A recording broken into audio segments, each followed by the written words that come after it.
ഈ സകല exit poll ഫലവും പുറത്തു വരുന്നത് UDF അനുകൂലമായിട്ടാണ്. വലിയൊരു തരംഗമൊന്നും പറയുന്നില്ല, UDF സാധ്യതയുണ്ട്. പക്ഷേ മുഖ്യമന്ത്രിയായിട്ട് പിണറായി വിജയനെ തന്നെ അവരോധിക്കണം എന്നുള്ള രീതിയിലാണ് നല്ലൊരു ശതമാനം പേരും വോട്ട് രേഖപ്പെടുത്തിയിരിക്കുന്നത് എന്നാണ് പറയുന്നത്. അതെ, അതൊരു വലിയ വിരോധാഭാസം അല്ലേ? അല്ല, അത് ഗോവിന്ദ മാഷ് വ്യക്തമായിട്ട് പറഞ്ഞു കഴിഞ്ഞു. നിങ്ങളെന്താ ഈ എക്സിറ്റ് പോൾ ഫലത്തിൽ മുഖ്യമന്ത്രിക്ക് 31% വോട്ട് കിട്ടിയത്, ഏറ്റവും കൂടുതൽ ജനങ്ങൾ അദ്ദേഹത്തെ പിന്തുണയ്ക്കുന്ന കാര്യം പറയാത്തത്? അതിനേക്കാൾ വളരെ കുറവ് കിട്ടിയ 21% കിട്ടിയ VD സതീശൻ, 27% കിട്ടിയ VD സതീശൻ, വെറും 8% കിട്ടിയ രമേശ് ചെന്നിത്തല, 8% കിട്ടിയ KC, ഇങ്ങനെയുള്ളവരെ നിങ്ങൾ പറയുകയും എന്താ അദ്ദേഹത്തെ പറയാത്തത് എന്ന് ചോദിച്ചു കേട്ടു. അതുപോലെ തന്നെ കൃഷ്ണദാസ് പാലക്കാട് നിന്ന് ദേവം പറയുന്നത് കേട്ടു. മുഖ്യമന്ത്രി ഏറ്റവും വലിയ സമ്മതനായിട്ടുള്ളത് പിണറായി വിജയനാണ്. അപ്പം ഇനിയിപ്പോൾ ഒരു താത്വികാവലോകനം അവർ നടത്തുമെന്നറിയില്ല. UDF 80-85 സീറ്റ് വന്നാലും മുഖ്യമന്ത്രിയായിട്ട് പിണറായി വിജയനെ തന്നെ ഇരുത്തേണ്ടി വരും എന്നൊരു നിർബന്ധം പിടിക്കുമെന്നും സംശയമുണ്ട്. അങ്ങനെയാണെങ്കിൽ കേരള മുഖ്യമന്ത്രി പിണറായി വിജയനും UDF ഭരണവുമായിട്ട് വരുമെന്ന് നമ്മൾ അതിശയിക്കേണ്ടിയിരിക്കുന്നു. ഇതിനൊന്നും മാർക്സിസ്റ്റ് പാർട്ടിക്ക് യാതൊരു മടിയുമില്ല. ഇത്തരം ഉദ്ദേശങ്ങളും ലക്ഷ്യങ്ങളും ഒക്കെ അവരിങ്ങനെ പറഞ്ഞുകൊണ്ടേയിരിക്കും. തോറ്റില്ലാതെ വരുത്താനായിട്ട് ഇത്തരത്തിലുള്ള പ്രഖ്യാപനങ്ങൾ അവരിങ്ങനെ തട്ടിക്കൊണ്ടിരിക്കും. അവർ അണിയറയിൽ വലിയ ഒരുക്കമൊക്കെയാണ് നടത്തുന്നതെന്നാണല്ലോ അറിയുന്നത്. പന്തൽ വരെ ഇടാൻ ഏർപ്പാട് ചെയ്തിരിക്കുന്നു. പന്തലിനെ കുറിച്ച് ഞാനൊരു ട്രോള് ഏതോ സോഷ്യൽ മീഡിയ ഫേസ്ബുക്കിലും കണ്ടത്, ഈ പന്തലിടുന്നത് ബലിയിടാനാണ്, ആർക്ക് ബലിയിടാനാണെന്നുള്ളതാണ് എന്നുള്ളതാണ്. അത് മാർക്സിസ്റ്റ് പാർട്ടിക്കാണോ അതോ ഇനി മന്ത്രിമാർക്കാണോ ആർക്കാണ് ബലിയിടുന്നതെന്ന് മാത്രമേ സംശയമുള്ളൂ. ബലിയിടാനാണ് പന്തൽ കിട്ടുന്നത്, അതായത് അതിനായിരിക്കും പ്ലാൻ ചെയ്യുന്നതെന്നാണ് ചിലർ പറഞ്ഞത്. ഇതിനിടയ്ക്ക് വിജയഗാനം തയ്യാറാക്കി വെച്ചിരുന്നത്, അത് ലീക്കായി. അതും ഇതുപോലെയാണ് ട്രോളുകൾ പോകുന്നത്. വിജയഗാനം തോറ്റ് കഴിഞ്ഞിട്ട് പാടാൻ പറ്റില്ലല്ലോ, അതുകൊണ്ട് ഇപ്പോഴേ പാടുന്നു. VD സതീശൻ തോറ്റേ അല്ലെങ്കിൽ വനവാസം, UDF തോറ്റേ LDF ജയിച്ചതെന്ന് പറഞ്ഞുള്ള പാട്ട് ഈ 4-ാം തീയതി കഴിഞ്ഞാൽ പാടാൻ പറ്റില്ലല്ലോ, അവരാണ് ജയിച്ചെങ്കിൽ. അപ്പോൾ അതുകൊണ്ട് ലീക്ക് ചെയ്തങ്ങ് ഇറങ്ങിക്കളെ. അവിടെ ജനനായകൻ സിനിമ വിജയ് സെൻസർ ബോർഡുകാർ പെട്ടി പിടിച്ച് പൂട്ടിയപ്പോൾ പിന്നെ നിവൃത്തിയില്ല, അത് ലീക്ക് ചെയ്യിച്ചേ പറ്റുള്ളൂ. അങ്ങനെ ലീക്ക് ചെയ്തെല്ലാം മൊബൈലിൽ എത്തിച്ചു.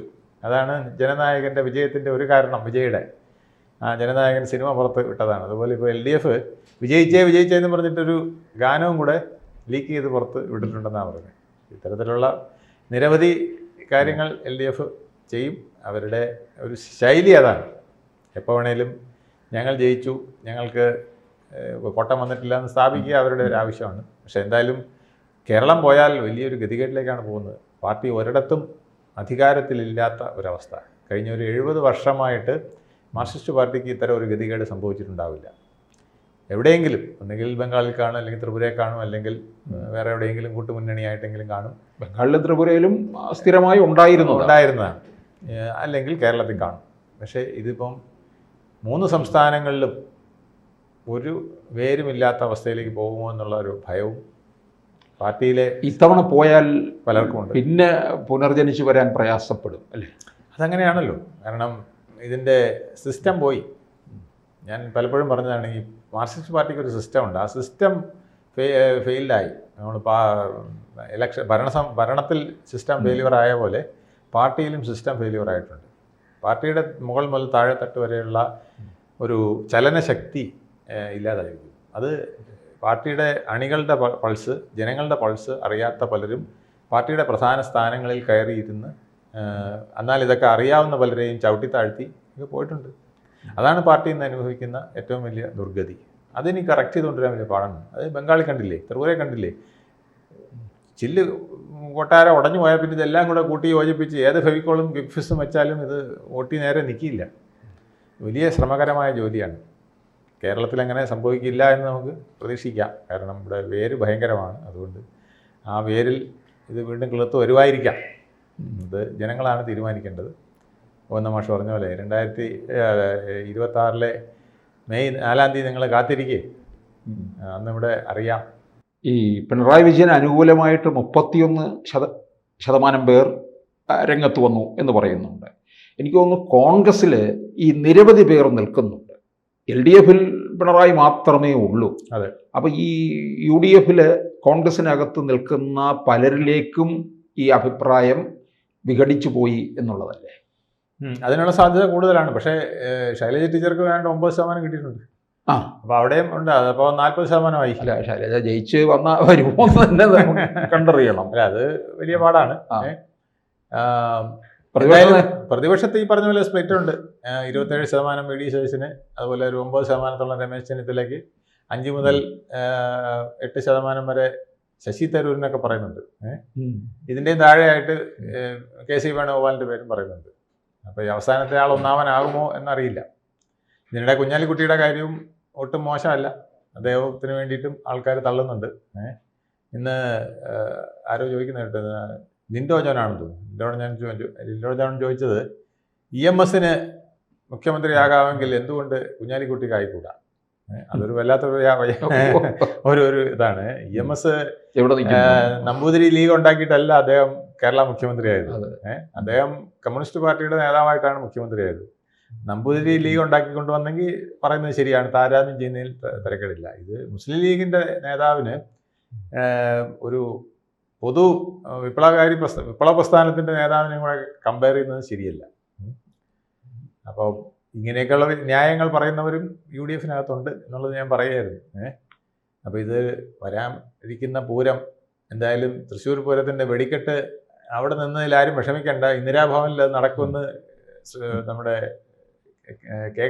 കെ മുരളീധരൻ പറഞ്ഞത് ചിലപ്പോൾ ശരിയാവാൻ സാധ്യതയുണ്ട്. ഇന്ദിരാഭവനിൽ വെടിക്കെട്ടുകൾ പലതും നടന്നേക്കാം. അതിനത് രണ്ടർത്ഥം ഉണ്ടെന്ന് തോന്നി. സന്തോഷസൂചകമായിട്ടുള്ള വെടിക്കെട്ടും ഉണ്ടാകും, അതെ അതെ, പിന്നീടുള്ള ചില വെടിക്കെട്ടുകൾ ഉണ്ടാവും. അല്ല, ഇതിപ്പോൾ സന്തോഷസൂചകമല്ല അദ്ദേഹം ഉദ്ദേശിച്ചത്. കാരണം വിവിധ വർണ്ണങ്ങളിലുള്ള വെടിക്കെട്ട്, KC എന്ന് പറഞ്ഞൊരു വെടിക്കെട്ട് പോകുമ്പോൾ VD എന്ന് പറഞ്ഞിട്ട് വേറൊരു വെടിക്കെട്ട്, രമേശ് എന്ന് പറഞ്ഞിട്ടൊരു പൊട്ടിത്തെറിക്കുന്ന വെടിക്കെട്ട്, ഇങ്ങനെയൊക്കെയുള്ള വെടിക്കെട്ടുകൾ വന്നാൽ കാണാൻ നല്ല ചന്തമായിരിക്കും എന്നുള്ളതായിരിക്കും അദ്ദേഹം മുരളീധരനും ആകാം. മുരളീധരൻ പിന്നെ ഇപ്പം ബാക്ക് സീറ്റിലാണ് നിൽക്കുന്നത്. അദ്ദേഹത്തിന് അറിയാം. ആരോ പറയുന്നുണ്ട് ഈ പോസ്റ്ററാക്കി അദ്ദേഹത്തിന് വെച്ചിരിക്കുകയാണ്. എവിടെയും ഒരു പോസ്റ്റർ ഒട്ടിക്കണമെങ്കിൽ അത് മുരളീധരൻ്റെ പോസ്റ്റർ ഒട്ടിച്ചാൽ മതി എന്ന അവസ്ഥയിലേക്ക് കൊണ്ടെത്തിച്ചിരിക്കുന്നു എന്ന് പറഞ്ഞ പോലെയാണ്. അദ്ദേഹത്തിനെ ഒരു കണ്ണുവിടാതിരിക്കാൻ ഒരു ഹിന്ദു നേതാവെന്ന് പറഞ്ഞ് ചാവേറാക്കി വെച്ചിരിക്കുകയാണ്. എവിടെയൊക്കെ BJP നിൽക്കുന്നു അവിടെ കൊണ്ട് നിർത്തി അദ്ദേഹത്തിൻ്റെ ഉള്ള ഇമേജിനെ നശിപ്പിച്ച് അങ്ങനെ ചത്തതിനൊക്കുമേ ജീവിച്ചിരിക്കലും നാക്കി നിർത്തി കഴിഞ്ഞാൽ പിന്നെ ശല്യമില്ല. കാരണം ഏറ്റവും കരുത്തനായ നേതാവാണ് ഇന്ന് UDF അല്ലെങ്കിൽ കോൺഗ്രസ്സിലുള്ളതിൽ മുഖ്യമന്ത്രിയാവാൻ ഏറ്റവും യോഗ്യനായ നേതാവ് K മുരളീധരനാണ്. എല്ലാവരും ഒന്നിച്ച്, കാരണം അദ്ദേഹം KPC പ്രസിഡന്റ് ആയിരുന്നപ്പോൾ തെളിയിച്ചതാണ്. സകല പേരെയും അടി മുതൽ മുടി വരെ മുഴുവൻ പ്രവർത്തകരെയും ഒറ്റക്കെട്ടാക്കി നിർത്തിക്കൊണ്ട് മുഴുവൻ ഊർജവും സംഭരിച്ചുകൊണ്ട് പാർട്ടിയെ വലിയ ഉന്നതിയിലെത്തിച്ചതാണ് K മുരളീധരൻ. അതിൻ്റെ ആദരസൂചകമായിട്ടാണ് ആന്റണി പറഞ്ഞത്, എന്നാൽ ഒരു കാര്യം ചെയ്യും, അതിന് ഇനി ഇങ്ങ് പോരെ, എൻ്റെ മന്ത്രിസഭയിൽ വൈദ്യുത മന്ത്രിയായിട്ടിരുന്നോളാം. പക്ഷെ അപ്പോഴാണ് ഗതികേടിന് ചരിത്രത്തിൽ ആദ്യമായിട്ട് ഉപതെരഞ്ഞെടുപ്പിൽ ഒരു മന്ത്രി അത് പാര വെച്ചതാണ്. അന്നും ഇത് തന്നെയാണ്.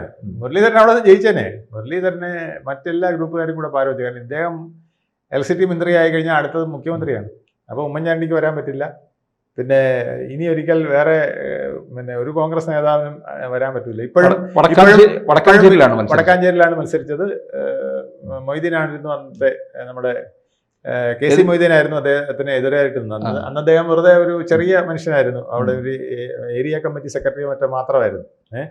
ആ AC മൊയ്തീൻ ഇദ്ദേഹത്തിന് അങ്ങനെയാണ് AC മൊയ്തീൻ വലിയ പേരായത്.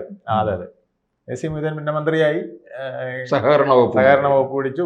കരുവന്നൂരിലെ സഹകരണ തട്ടിപ്പിൽ പ്രധാന ആളായെന്ന് പിന്നെ മുദ്ര കുത്തപ്പെട്ടു. ഇതെല്ലാം സംഭവിച്ചെങ്കിലും അന്ന് അദ്ദേഹം നല്ല തെളിഞ്ഞു നിൽക്കുന്ന ആളായിരുന്നു. അപ്പോൾ അദ്ദേഹത്തിന് വിജയിക്കാൻ ഒരു അവസരം കിട്ടിയത് K മുരളീധരനെ എല്ലാവരും കൂടെ പാര വെച്ചിട്ടാണ്. അല്ലെങ്കിൽ K മുരളീധരൻ ഉമ്മൻചാണ്ടി വരുന്നതിന് മുമ്പേ കേരളത്തിൻ്റെ മുഖ്യമന്ത്രിയാവും. പിന്നെ അത് കഴിഞ്ഞാൽ പിന്നെ അദ്ദേഹം വിട്ടുകൊടുക്കും. പിന്നെ എല്ലാ തവണയും അദ്ദേഹത്തിൻ്റെ പേരായിരിക്കും മുഖ്യമന്ത്രി സ്ഥാനത്ത്. ഇപ്പം VD സതീശൻ്റെ പേര് വരുന്നതിന് മുമ്പേ ആര് വന്നേനെ? K മുരളീധരൻ, മുൻ മുഖ്യമന്ത്രി. K മുരളീധരനല്ലേ പിന്നെ പ്രധാനം. അതെ, K കരുണാകരനെ പോലെ K മുരളീധരന് ഒരു ഭാവി വഴി AK ആന്റണി അന്ന് 2004 തോന്നിട്ട് കൊടുത്തതാണ്. ആ സാധനം 2003 മറ്റോ അത് പൊളിഞ്ഞത് ഈ ഒറ്റ കാരണം കൊണ്ടാണ്. അദ്ദേഹം അവിടെ തോറ്റത് കൊണ്ടാണ്, അല്ലെങ്കിൽ തോൽപ്പിച്ചത് കൊണ്ടാണ്. എല്ലാ ഗ്രൂപ്പും കൂടി ചേർന്ന് ഐയും എയും എല്ലാം കൂടെ ചേർന്ന് മുരളീധരനെ തോൽപ്പിക്കുകയാണ്. KPC പ്രസിഡന്റ് ആയിരിക്കുമ്പോൾ തന്നെ അദ്ദേഹം അപാരമായ ശക്തിയുള്ളൊരു KPC പ്രസിഡന്റ് ആയിരുന്നു. അപ്പോൾ ഇനി മന്ത്രിയും കൂടെ ആയി, പിന്നെ പുറകോട്ടില്ല, മുഖ്യമന്ത്രി ഒരു 4 തവണ ഇപ്പം മുഖ്യമന്ത്രി ആയതന്നെ. ആ ചാൻസാണ് ഇവർ വെട്ടി അദ്ദേഹത്തിനെ പോസ്റ്ററാക്കി വെച്ചിരിക്കുന്നത്. അത് വലിയൊരു പാതകമാണ് അവർ ചെയ്തത്. കാരണം കേരളത്തിൽ കോൺഗ്രസിൻ്റെ ഭാവി തുലച്ചത് അങ്ങനെയാണ്. K. കരുണാകരൻ്റെ മകൻ K. മുരളീധരനായിരുന്നു അവരുടെ നേതാവെങ്കിൽ ഇതുപോലൊന്നുമല്ല, 2ാം ഊഴം പോലും ഉണ്ടാവാൻ സമ്മതിക്കില്ല. അത് വിധി മാറ്റി എഴുതിയത് അദ്ദേഹം. അത് കോൺഗ്രസിൻ്റെ ഒരു ശാപമാണ്, പറഞ്ഞിട്ട് കാര്യമില്ല. ഇത് തന്നെയാണ് കോൺഗ്രസ് എല്ലാ കാലത്തും അനുഭവിക്കുന്നത്. അപ്പം മമതാ ബാനർജി ബംഗാളിൽ കിടന്ന് കളിക്കുന്ന കളിയുണ്ടില്ലേ, എവിടെ ഇരിക്കേണ്ട ആളാ? ഖാർഗെക്ക് പകരം, മല്ലികാർജുന ഖാർഗെക്ക് പകരം AICC പ്രസിഡൻ്റായിട്ടിരിക്കേണ്ട ആളാണ് ഇന്ന് TMCയുടെ നേതാവായിട്ട് തെരുവിൽ കിടന്ന് BJPയും വിറപ്പിച്ചുകൊണ്ട് ബംഗാളിൽ കളിക്കുന്നത്. അന്തസ്സായിട്ട് പാർട്ടി അവരെ സംരക്ഷിച്ചിരുന്നെങ്കിൽ ഇന്ന് ഇന്ത്യൻ പ്രധാനമന്ത്രി പദവിയിലേക്ക് മത്സരിക്കുന്ന ഒരാളായിട്ട് മമത തീപ്പൊരിയായിട്ട് ഇന്ത്യ മുഴുവൻ വന്നില്ലേ. അത് കോൺഗ്രസ് അനുവദിക്കത്തില്ലല്ലോ. കോൺഗ്രസ് അനുവദിക്കത്തില്ല. കോൺഗ്രസ് ഇതുപോലെ പോയ നേതാക്കൾ എത്ര എണ്ണമാണ്? അത് എണ്ണം നോക്കിയാൽ നമുക്ക് സങ്കടം തോന്നും. ഈ പാർട്ടി ഇങ്ങനെ നശിച്ചത് എങ്ങനെ എന്നുള്ളതിന് വേറെ ഒന്നും നോക്കേണ്ട കാര്യമില്ല. അത് തന്നെയാണ് കേരളത്തിൽ ഇപ്പോൾ വന്നിരിക്കുന്നത്. ഇനി ഇലക്ഷൻ കഴിഞ്ഞാൽ മുരളീധരൻ പറഞ്ഞ പോലെ വെടിക്കെട്ട് നമുക്ക് തൃശ്ശൂർ പൂരം ഇന്ദിരാഭവനിലേക്ക് മാറ്റിയതായിട്ട് നമുക്ക് കാണേണ്ടി വരും. കൂടുതൽ വാർത്തകളും വിശേഷങ്ങളും നിങ്ങളിലേക്ക് എത്താൻ ABC മലയാളം സബ്സ്ക്രൈബ് ചെയ്യുക, ബെൽ ബട്ടണും അമർത്തുക.